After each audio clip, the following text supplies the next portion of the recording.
வலைக்கும். Fridge tour. ஃப்ரீசருக்குள்ளே இந்த chicken, mutton, fish எல்லாம் வச்சுருக்கிறேன். இது மருதாணி.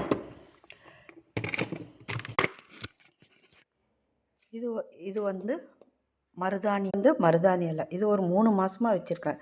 இப்போ எடுத்து அரைச்சாலும் அப்படியே அவ்வளோ சொகப்பாக ஒட்டும். நான் வச்சு காமிக்கிறேன். மாவு ஆயிடுச்சு. மாவு அரைச்சி வைக்கணும். தக்காளி, கொத்தமல்லி, புதினா, கேரட்டு, பீன்ஸு எல்லாமே இருக்குது. கருவேப்பிலை எல்லாம் இந்த மாதிரி பாக்ஸில் போட்டு தான் வைப்பேன். இங்கே தண்ணி, பீனட்டு,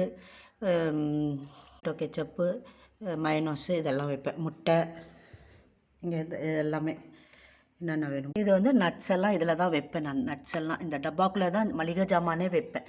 ஒரு 6 மாதம்னா கூட அப்படியே இருக்கும்.